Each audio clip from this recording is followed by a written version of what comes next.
ఇప్పుడు ఒక స్టేట్లో స్టేట్ లెజిస్లేచర్, అది ఒక హౌస్ ఉంటే యూనికామెరల్ స్టేట్ లెజిస్లేషన్ అంటారు, 2 హౌసెస్ ఉంటే బైకామెరల్ అంటారు కదా. సో స్టేట్లో ఒక బిల్ అనేది యాక్ట్ అవ్వాలి అంటే ఏమంటున్నా నేను, స్టేట్లో ప్రపోజ్ చేయబడ్డ బిల్ అనేది యాక్ట్ అవ్వాలి అంటే, స్టేట్లో బిల్ అనేది యాక్ట్ అవ్వాలి అంటే అది వాట్ ఈస్ ద ప్రొసీజర్, ఎలా అవుతుంది అనేది ఇప్పుడు చూద్దాం. ఇప్పుడు యూనికామెరల్ బైకామెరల్ పక్కకు పెట్టేద్దాం, ఎందుకంటే రెండిట్లో సేమ్, కాకపోతే అక్కడ బైకామెరల్లో 2 హౌసెస్ ఇన్వాల్వ్ అయి ఉంటాయి. ఇప్పుడు ఇది బైకామెరల్ లెజిస్లేషన్ గురించి మాట్లాడుతున్నాం అని అనుకో. 2 హౌసెస్ ఉన్న చోట విధాన్ సభ ఒకటి, విధాన్ పరిషద్ ఈ 2 బిల్ని పాస్ చేసి, ఆర్డర్లో అని కాదు, జస్ట్ బిల్ పాస్ చేసి గవర్నర్ దగ్గరికి ఆ బిల్ ఈజ్ సెంట్. అవునా, bill is sent to governor for his assent. ఎందుకంటే గవర్నర్ అసెంట్ ఇస్తేనే ఆ పలానా బిల్ అనేది యాక్ట్ అవుతుంది. ఇప్పుడు ఆ బిల్ అనేది గవర్నర్ చేతిలో ఉంది. గవర్నర్ ఇప్పుడు వాట్ ఆల్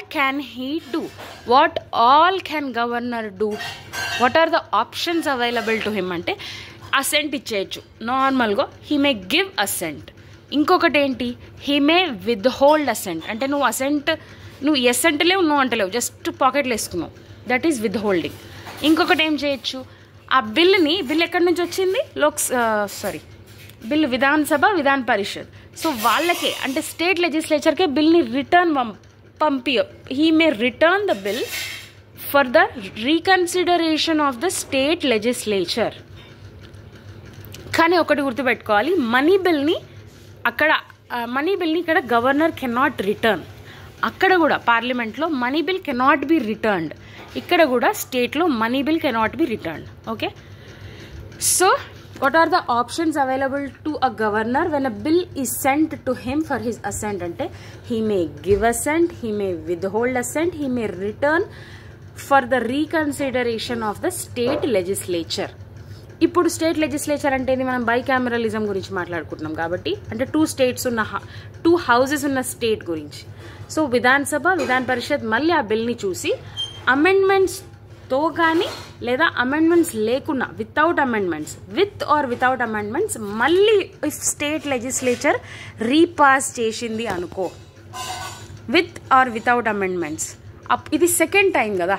ఫస్ట్ టైం వచ్చినప్పుడు ఈ ఆప్షన్, సెకండ్ టైం వచ్చినప్పుడు సేమ్ పార్లమెంట్లో ఎలాగో అలాగే ఇక్కడ సెకండ్ టైంలో వచ్చినప్పుడు governor must give assent. And ఇక్కడ ఇంకొక డౌట్ వస్తుంది మనకి, సరే గవర్నర్ దగ్గరకు వచ్చినప్పుడు ఈ ఆప్షన్స్లో ఒక ఆప్షన్ ఏముంది, he may return the bill కదా. ఎన్నిసార్లు ఇలా రిటర్న్ చేయొచ్చు అంటే ఓన్లీ వన్స్. అక్కడ కూడా ప్రెసిడెంట్ ఎన్నిసార్లు రిటర్న్ చేయొచ్చు బిల్ని for the reconsideration of the parliament అంటే ఓన్లీ వన్స్. ఇక్కడ గవర్నర్ ఎన్నిసార్లు రిటర్న్ చేయొచ్చు ఆ బిల్ని for the reconsideration of the state legislature అంటే only once. Okay, this is clear. So repass అయిన బిల్ విత్ అమెండ్మెంట్స్ ఉండని వితౌట్ అమెండ్మెంట్స్ ఉండని గవర్నర్ మస్ట్ గివ్ అసెంట్. అయిపోయింది, ఇంకా అసెంట్ వచ్చేసింది. ఇప్పుడు బిల్ ఏమవుతుంది, యాక్ట్ అయిపోతుంది. ఇక్కడి వరకు పార్లమెంట్లో అండ్ స్టేట్ లెజిస్లేచర్లో the process is ditto same to same. కానీ ఇప్పుడు నెక్స్ట్ ఒక పాయింట్ చూద్దాము, ఇక్కడ డిఫర్ అవుతుంది.